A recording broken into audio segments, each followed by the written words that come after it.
৩৩,০০০ টাকা বাজেটে 200 megapixel camera, এটা কি সত্যিই ভ্যালু ফর মানি? চলুন দেখি। রেডমি 13 প্রো ম্যাক্সের সব ফোনটা হাতে নেওয়ার পরে দেখবেন শাওমি এবার ডিজাইনে খুব ভালো কাজ করছে।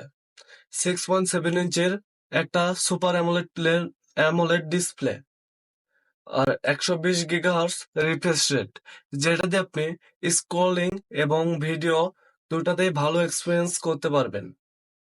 এটার প্রথম আকর্ষণ 200 মেগাপিক্সেল ক্যামেরা। ক্যামেরার স্মুথনেস, ডিটেলস অ্যান্ড লো লাইটে খুবই ভালো পারফরমেন্স। এটা এই ফোনটিকে অনেক বেশি আকর্ষণীয় করে তুলেছে। এটার পারফরমেন্স ও গেমিং দুটাই একদম স্মুথ, কারণ এটাতে ব্যবহার করা হয়েছে স্ন্যাপড্রাগন 7S Gen 2 প্রসেসর, যার কারণে আপনার ফ্রি ফায়ার পাবজি খুবই স্মুথ অ্যান্ড খুবই হাই কোয়ালিটিতে খেলা সম্ভব। এটার ব্যাটারি সেকশনে ব্যবহার করা হয়েছে 5100 mAh এর ব্যাটারি এবং 65 ওয়াট ফাস্ট চার্জার, যেটা দিয়ে 45 মিনিটে ফুল চার্জ করা সম্ভব এবং একদিন অনায়াসেই চলে যায় এই ব্যাটারি ব্যাকআপে।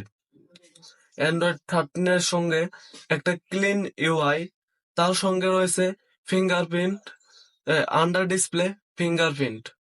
তো এই জিনিসগুলা এই ফোনটাকে অনেক বেশি স্পেশাল করে তুলছে। এই বাজেটে আপনি যদি ক্যামেরা, ডিসপ্লে, ব্যাটারির উপরে ফোকাস করেন, তাহলে রেডমি 13 প্রো আপনার জন্য বেস্ট সলিড ডিসিশন। কিন্তু এটার কমতি দিক হলো আইপি রেটিং 54 হওয়ায় এটা খুবই দুঃখজনক ব্যাপার। ভিডিওটা ভালো লাগলে চ্যানেলটা সাবস্ক্রাইব করে পাশে থাকা বেল আইকনটি বাজিয়ে দিন। আর এর পরবর্তীতে কোন ফোনের রিভিউ চান সেটা জানাতে পারেন কমেন্ট বক্সে।